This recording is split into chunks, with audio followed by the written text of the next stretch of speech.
늘 하나님의 사랑을 받고 하나님의 은혜 가운데 거하는 삶, 하나님께서 이끌어 주셔서 하나님께서 말씀하셔서 그 말씀대로 살아가는 우리 모든 삶이 되어지기를 간절히 축원드립니다.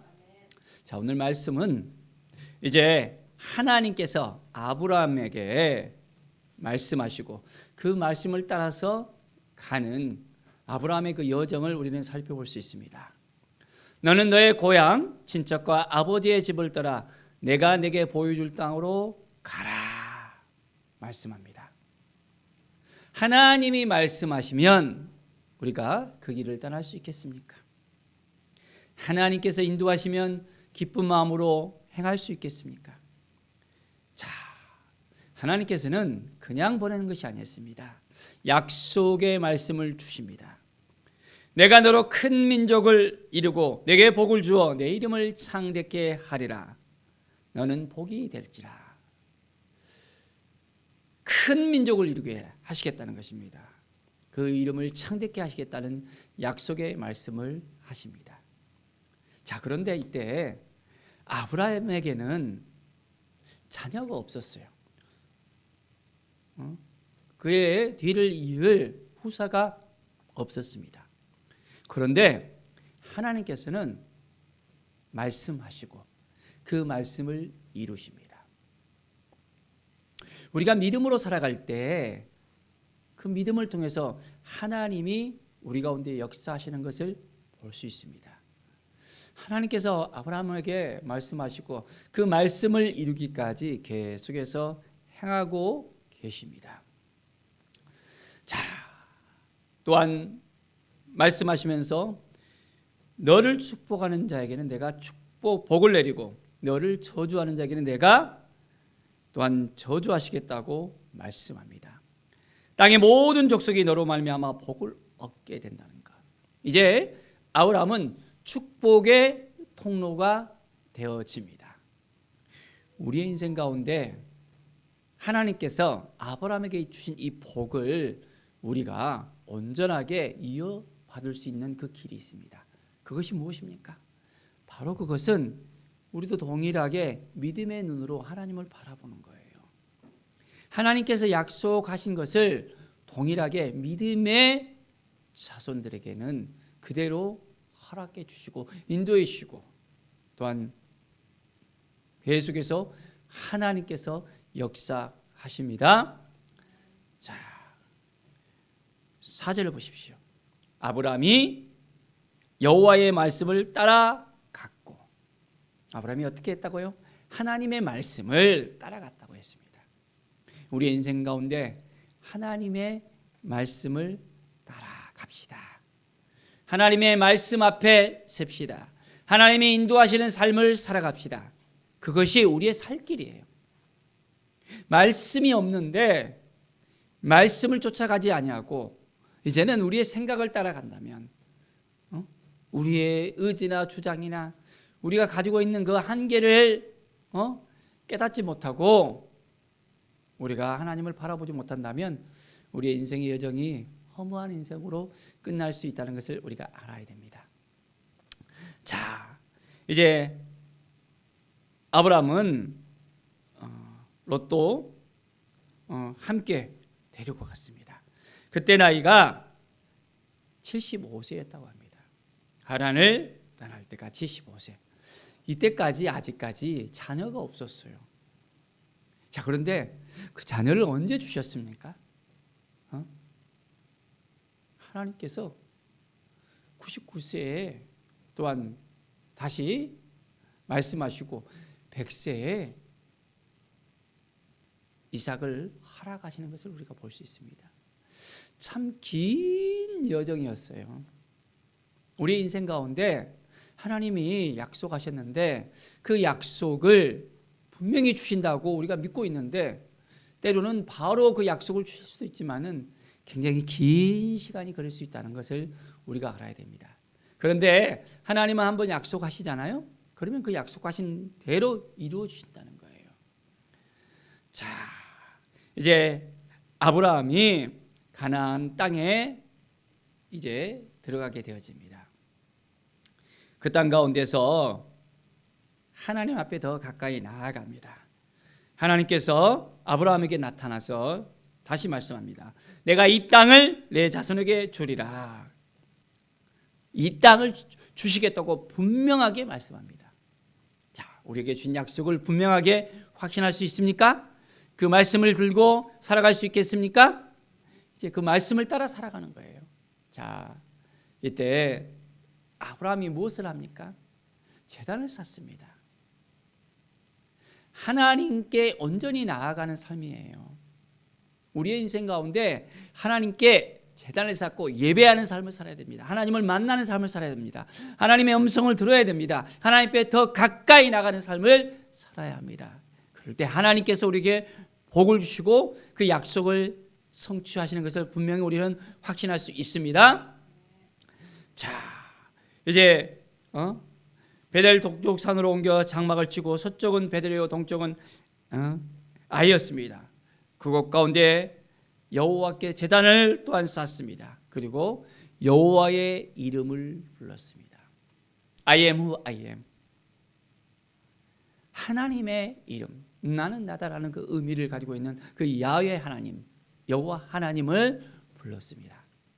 우리는 하나님을 날마다 부르고 있습니까? 하나님 하고 하나님을 찾고 있습니까? 우리의 인생 가운데 하나님을 찾아야 되는 거예요. 하나님을 찾고 만날 때 우리의 인생은 열려집니다. 우리의 삶은 더욱더 하나님의 은혜 가운데 거하게 되어집니다. 자, 이제 하나님의 이끄심을 받고 살아가는 아브라함을 볼 수 있습니다. 자, 그런데 문제가 생깁니다. 어떤 문제가 있습니까? 우리 인생 가운데 모든 일이 다 평탄해지는 것이 아니라 천지지변의 일이 생길 수도 있고 사고가 생길 수 있고 여러 가지 일들을 우리가 겪을 수 있습니다. 그런데 자, 10절을 보면 자, 그 가나안 땅에 기근이 들었습니다. 기근이 들으니까 어떻게 했어요? 아브라함이 그 땅 가운데 남아있는 것이 아니라 기근이 없는 곳을 향해서 나아가는 거예요. 그 땅은 애굽 땅이었습니다. 자, 지금은 이집트라고 하죠. 그 애굽 땅에 내려갔습니다. 그래서 그 기근을 피해서 이제는 자기 식솔들을 잘 거느리기 위해서 애굽으로 내려가는 아브라함을 볼 수 있습니다. 그런데 그의 마음속에 두려움이 들어옵니다. 뭘까요? 그의 아내 사레가 아주 아리따키해. 정말 다른 사람이 보기에도 너무나도 아름다운 모습을 가지고 있었습니다. 자, 그래서 이제 아브라함은 이야기합니다. 그대는 나의 누이라 하라. 내가 그대로 말미암아 안전하게 될 것이다. 내 목숨이 그대로 말미암아 보존되게 될 것이다 라고 하면서 아내라고 하지 말고 누이라고 말하라고 이야기하는 것입니다. 자, 애굽에 이랬을 때 애굽 사람들이 이 사례를 보면서 너무나도 아름다운 거예요. 애굽의 고관들도 그 모습을 보고 이제 바로 앞에서 칭찬을 합니다. 그러니까 어떻게 해요? 바로의 궁에 사례가 들어가게 되어집니다. 자, 이로 인해서 바로가 너무 기쁘니까 어떻게 해요? 아브라함에게 호대에서 양도 주고 소도 주고 노비도 주고 암수 나귀도 주고 낙타도 주고 많은 것을 베풀어 주는 거예요. 참 사례가 대단했던 것 같아요. 자, 그런데 하나님께서 약속하셨잖아요. 뭘 약속했죠? 아브라함에게 자녀를, 후사를 약속했는데 그 후사를 누구를 통해서 낳을 수 있습니까? 사례를 통해서 낳을 수 있잖아요. 사례가 이 애굽의 바로에게 그 아내가 된다면 어떻게 됩니까? 문제는 심각하게 되잖아요. 하나님의 계획이 틀어지잖아요.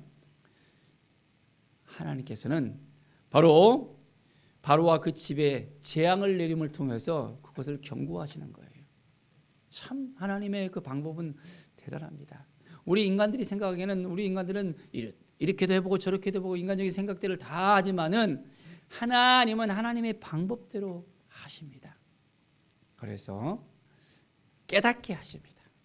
바로가 왜 이런 재앙이 왔는지를 깨닫고 이제는 아브라함을 불러서 내가 왜 이렇게 거짓말로 나에게 아내라고 속였느냐라고 이야기합니다. 자, 이제 내 아내가 여기 있으니까 데려가라라고 이야기합니다. 그리고 그 아내와 더불어 그의 모든 소유를 다 이제는 보냈습니다. 사랑하는 여러분, 하나님은 아브라함에게 복을 주셨고 아브라함을 통해서 많은 일들을 또한 계획하고 계셨습니다. 그렇기 때문에 그가 애굽의 바로를 속였지만은 그 일로 인해서 아브라함이 공경에 처하는 것이 아니라 하나님께서 다시 한번 아브라함에게 기회를 주시는 것을 우리는 볼 수 있습니다. 우리의 인생 가운데 때로는 인간적인 마음으로 실수할 수 있습니다. 두려운 마음 가운데서 우리가 정말 이 아브라함같이 거짓말을 들고 이렇게도 해보고 저렇게도 하고 많은 것을 하려고도 할 수 있습니다. 하나님은 다 알고 계셔요. 하나님을 속일 수 있겠습니까? 못 속여요. 하나님은 모든 걸 다 알고 계시는데도 참아주시고 기다려주시고 인내하셔서 우리를 하나님의 뜻 가운데 세우시기를 원하십니다. 자, 하나님을 신뢰하십니까? 하나님을 의지하고 있습니까? 오늘 이 시간 우리가 하나님만을 바라봅시다. 우리의 연약함을 고백하면서 우리의 부족함을 고백하면서 하나님 도와주십시오. 내가 스스로 결정하고 판단하지 않고 하나님의 뜻을 깨달아 알게 해주시고 하나님의 말씀을 따라하게 하여 주시옵소서. 내 마음대로 결정해서 내가 다 일을 해놓고 문제가 터지면 그때서야 하나님하고 찾는 것이 아니라 먼저 하나님께 묻고 하나님 어떻게 하는 것이 좋겠습니까? 하나님께 온전하게 나가는 삶을 우리가 살아야 됩니다. 믿음의 삶이 무엇입니까? 하나님을 온전하게 신뢰하고 하나님을 바라보는 거예요. 먼저 우선순위를 하나님께 두는 것입니다. 하나님을 의지하고 하나님께 나가는 거예요. 그래야만 하나님이 우리를 도와주시고 이끌어 주십니다. 우리에게 형통한 삶이 무엇입니까? 하나님을 의지하고 하나님을 바라보고 믿음으로 살아가는 삶입니다. 그러면 하나님께서 우리에게 축복의 통로로서 우리를 인도해 주십니다. 아브라함에게 하신 그 약속의 말씀이 우리에게 임할 거예요. 우리를 통해서 많은 사람들이 이제는 복을 받을 것입니다. 축복의 통로로 살아가는 우리의 인생, 하나님의 은혜를 나누고 베풀고 이제는 많은 영혼들을 살리는 일에 온전한 삶을 살아가는 우리 모든 성도들의 삶이 되기를 간절히 축원드립니다. 기도하겠습니다. 하나님 아버지 감사합니다. 늘 하나님을 의지하고 하나님을 바라보는 우리의 인생이 되게 하여 주시옵소서. 성령께서 친히 주장하여 주시옵소서. 하나님께서 아브라함에게 하신 이 약속의 말씀이 우리에게도 이제는 동일하게 허락하여 주시옵소서. 약속의 말씀을 의지하고 나갈 때, 믿음으로 나아갈 때 우리도 동일하게 축복의 통로로서 사용하게 줄 것을 믿습니다. 약속의 말씀을 붙들고 나갑니다. 하나님의 은혜를 더욱더 갈망합니다. 하나님 임재해 주시고 함께 해주시고 도와주시옵소서. 감사드리며 예수 그리스도의 이름으로 기도드립니다. 아멘.